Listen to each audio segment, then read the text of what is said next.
Hello friends, welcome to my channel Astamil.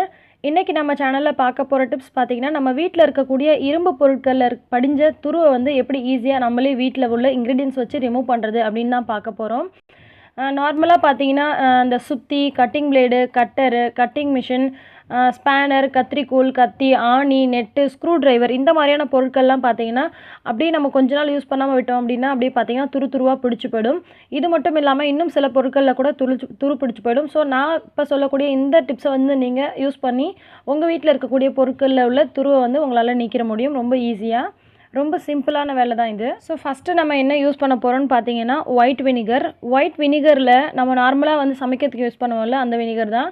அந்த vinegar பார்த்தீங்கன்னா ஒரு நீட்டமான கிளாஸில் ஊற்றிக்கோங்க. ஊற்றிட்டு எந்த பொருள் வந்து துரு பிடிச்சிருக்குதோ அந்த பொருளை வந்து அதுக்குள்ளே அப்படியே போட்டுருங்க. இது வந்து அப்படியே 12 மணி நேரம் விட்டுட்டோம் அப்படின்னு சொன்னால் அதில் உள்ள துருவெல்லாம் பார்த்தீங்கன்னா கம்ப்ளீட்டாக உங்களுக்கு ரிமூவ் ஆகிட்டு வந்துடும். அதுக்கப்புறம் நீங்கள் ஒரு கிளாத் வச்சு நல்லா தொடச்சிடலாம். தொடச்சிட்டு அதுக்கப்புறம் நீங்கள் ஈரப்பதமே இல்லாமல் நீங்கள் வந்து எடுத்து வைக்கணும். அப்போ தான் வந்து மறுபடியும் வந்து துரு பிடிக்காமல் இருக்கும். துரு பிடிச்சிருக்க பொருள் வந்து ரொம்ப பெருசாவோ அந்த வினிகர் தண்ணியில் வந்து ஊற வைக்க முடியாத மாதிரி இருந்துச்சு அப்படின்னா நீங்கள் வினிகரை வந்து ஒரு பாட்டிலில் ஊற்றி ஸ்ப்ரே பண்ணிக்கோங்க.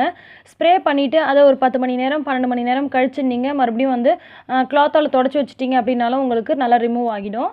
அடுத்தது பார்த்தீங்கன்னா நம்ம குக்கிங்க்கு யூஸ் பண்ணக்கூடிய சோடா, ஆப்பத்துக்கெலாம் போடுவோம் இல்லையா அந்த ஆப்ப சோடா, குக்கிங் சோடான்னு சொல்லுவாங்க. ஸோ அந்த குக்கிங் சோடாவில் கொஞ்சமாக வந்து லெமன் பிழிஞ்சு விட்டுக்கோங்க. இதை பிழிஞ்சு விட்டுட்டு ஒரு பேஸ்ட் பதத்துக்கு ஆக்கிட்டு இதை வந்து எந்த இடத்துல வந்து துரு பிடிச்சிருக்கோ அந்த இடத்து மேலே வந்து போட்டுட்டு கொஞ்ச நேரம் வந்து ப்ரஷ்ஷால் ரப் பண்ணி விட்டுட்டு நீங்கள் தொடச்சி வச்சிட்டிங்க அப்படின்னா கூட உங்களுக்கு அந்த பொருளில் உள்ள துருவெல்லாம் நீங்கிரும். மறுபடியும் நீங்கள் வைக்கும் போது லைட்டாக எண்ணெய் வந்து அப்ளை பண்ணிவிட்டு அப்புறமா வச்சிங்கன்னா உங்களுக்கு மறுபடியும் துரு பிடிக்காமல் இருக்கும். அடுத்தது பார்த்தீங்கன்னா 1 டம்ளர் வினிகரில் 2 ஸ்பூன் ஆப்ப சோடா அதாவது குக்கிங் சோடா, ஒரு அரை எலுமிச்சம்பழம் பிழிஞ்சு விட்டுக்கோங்க. கொஞ்சமாக உப்பு போட்டுக்கோங்க. போட்டுட்டு இந்த குட்டி குட்டி பொருள் அதாவது நெட்டு, ஆணி இந்த மாதிரி பொருளெல்லாம் வந்து நீங்கள் அதில் போட்டுட்டு ஒரு 4-5 மணி நேரம் கழித்து நீங்கள் வாஷ் பண்ணி எடுத்துட்டிங்க அப்படின்னா உங்களுக்கு அதில் உள்ள துருவெல்லாம் வந்து ரிமூவ் ஆகிடும். நல்லா பளிச்சுன்னு இருக்கும்.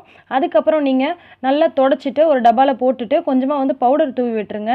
அந்த மாதிரி பண்ணும்போது உங்களுக்கு மறுபடியும் வந்து துரு பிடிக்காமல் இருக்கும். அடுத்தது நம்ம கொக்கோகோலா குடிக்கிறோம் இல்லையா அந்த கொக்கோகோலா வந்து ஸ்ப்ரே பாட்டிலில் ஊற்றிட்டு நீங்கள் எந்தெந்த பொருளெல்லாம் துரு இருக்குதோ ரஸ்ட் இருக்குதோ அந்த பொருளெல்லாம் நீங்கள் வந்து ஸ்ப்ரே பண்ணிவிட்டு அதை வந்து ஒரு 3-4 மணி நேரம் அப்படியே ஊற விட்டுருங்க. ஊற விட்டுட்டு அதுக்கப்புறம் நீங்கள் வந்து ஒரு கிளாத் வச்சு நல்லா நீங்கள் தொடச்சிட்டிங்க அப்படின்னா உங்களுக்கு அந்த ரஸ்டெல்லாம் வந்து உங்களுக்கு ரிமூவ் ஆகி வந்துடும். இது வந்து பார்த்தீங்கன்னா இந்த சில்வர் பைப்லாம் இருக்குல்ல பாத்ரூமில் அல்லது கிச்சனில் இருக்கக்கூடிய சில்வர் பைப் அதிலெல்லாம் துரு பிடிச்சிருந்துச்சு அப்படின்னா அதுக்கெல்லாம் கூட நீங்கள் இதை வந்து ட்ரை பண்ணலாம். நல்லா வந்து உங்களுக்கு பர்ஃபெக்டாக க்ளீனாக நல்லா பளிச்சுன்னு இருக்கும்.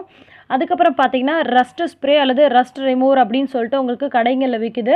இதை வாங்கி நீங்கள் எந்த இடத்துல துரு பிடிச்சிருந்தாலும் நீங்கள் வந்து இதை வச்சு ரிமூவ் பண்ணிக்கலாம். அல்லது நான் மேலே சொல்லக்கூடிய எல்லா இன்க்ரீடியன்ஸும் வச்சு கூட நீங்கள் வந்து ஈஸியாகவே வீட்டிலேயே வந்து துரு பிடிச்சதை வந்து உங்களுக்கு ஈஸியாக வந்து க்ளீன் பண்ணி அதை ரிமூவ் பண்ண முடியும்.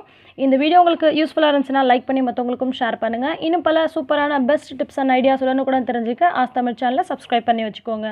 எல்லா புகழும் இறைவனுக்கே. நன்றி.